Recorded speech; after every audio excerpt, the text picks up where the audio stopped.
And some of the letters later on when they were in North Carolina, they had some problems. They had 2 children, getting into, the kids with the bedwetting, and she mentioned it in her letters that she was upset over it because Jeffrey couldn't handle it, and she didn't know why, but they had problems. They had problems. So she indicated they had problems in the letters without spelling everything all out. I got a phone call from Helen, her Aunt Helen, and she said that Colette and the family were murdered, killed.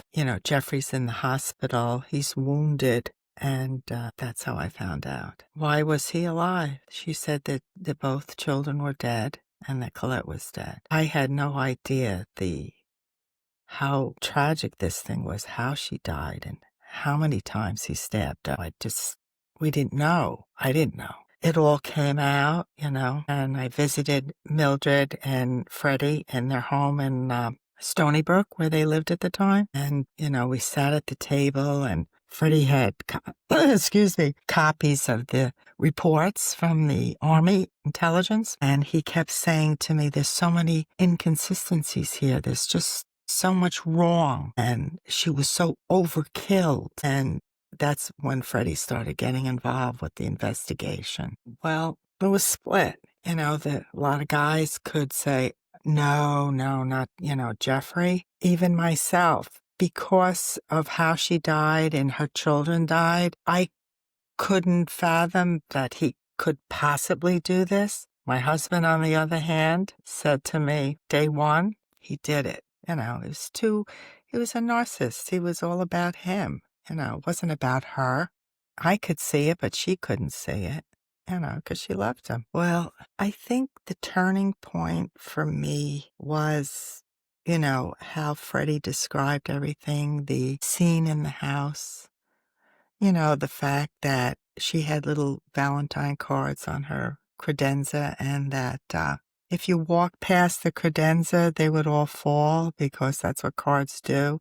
And he claimed that there was such a big fight and he was fighting off everybody to save his family in that room. And what kind of fight could have there been if the cards are still standing up and, this table was placed on its side, and was just all of this started to make me think that, he's lying. He's not being truthful. It's typical Jeff. He's going to cover himself. In July, she was due, and he was going to Russia with a boxing team for Fort Bragg, I guess, for the Army. And come to find out, in the trial, I guess it came out that there was no boxing team and he wasn't going to Russia, but this is what he already planted in her head. So when she wrote about it, I was surprised because he knew he was a doctor, and why wouldn't you want to be with your wife instead of trotting off to Russia? She got a raw deal. Tough growing up, with the tragedies and everything. And then marrying somebody like him, and her life was over. She wasn't even 30. The night that she passed away, you mean? I can't even think about it.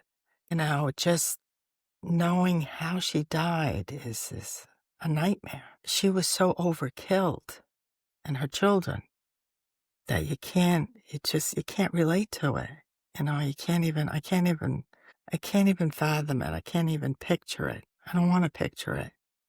Kind of want to remember her as that kind little girl. Everybody wants to know why. You're never not going to know why. The only thing you can try and figure out is that he was either on drugs and was hallucinating, but it was such an overkill. So he had a snap and then covered his tracks, and not well. So he is where he is.